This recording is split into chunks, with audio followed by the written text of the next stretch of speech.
हरिओम. आज रविवार 6 एप्रिल 2025 रामनवमी.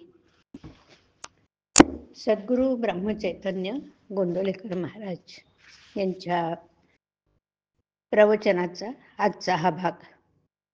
संत हे चालते बोलते देवच आहेत. ऐकूया. व्यवहारात ज्याला चांगलं वागता येत नाही त्याला नाही परमार्थ करता येणार. व्यवहारात झालेल्या गोष्टींचा मनावर परिणाम होऊ देणार नाही असा निश्चय करावा आणि सद्गुरू आज्ञाप्रमाणे मानून तो तडीस न्यावा. साधनावर जोर द्यावा. स्वतः कोण याची ओळख करून घ्यावी.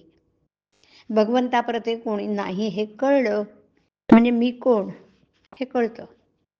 निर्गुण जरी समजलं तरी सगुण नाही सोडू. माझ्या मुखी राम आला यापरते दुसरं भाग्य ते कोणते. हृदयात स्फूर्ती येऊनच आपण बोलतो.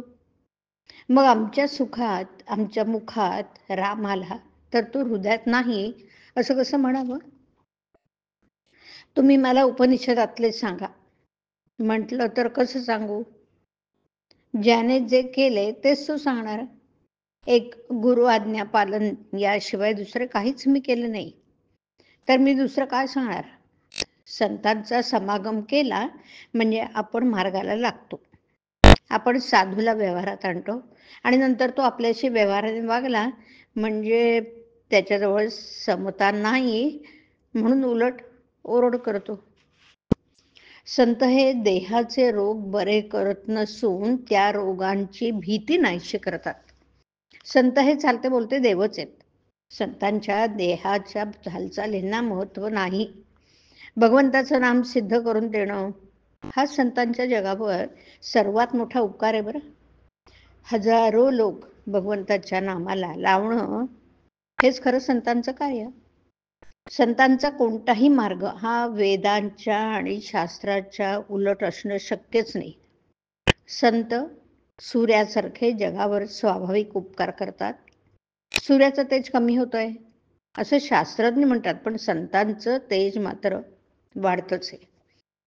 श्रीमंत आईबापांच्या पोटी जन्माला आलेला मुलगा भीक मागताना पाहून आपल्याला त्याची कीव येते. त्याप्रमाणे मनुष्य जन्माला येऊन आपण दुःख करतो हे पाहून संतांना पण वाईट वाटतं.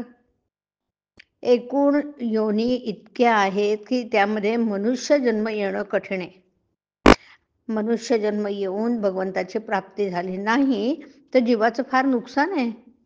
म्हणून अत्यंत चिकाटीने संतांचा समागम करावा. त्याची कृपा प्राप्त करून घ्यावी. संतांनी जो मार्ग आखलाय त्यावर डोळे मिटून जावं. पाडण्याची अडखळण्याची भीतीच नाही. आपण प्रपंचात इतके खोल जातो की संतांची हाक ऐकूच येत नाही. ती ऐकू येईल इतक्या तरी अंतरावर असावं. संत वचनावर विश्वास ठेवूया म्हणजे भगवत प्रेम लागेलच आणि ते लागल्यावर विषय प्रेम कमी होईल. आणि म्हणून संतांची संगत करणं एवढे जरी केलं तरी कल्याणच होईल. संत संगती आणि नामस्मरण यानेच भगवत प्रेम येणार. हरिओम. हरिओम तत्सत. हरिओम.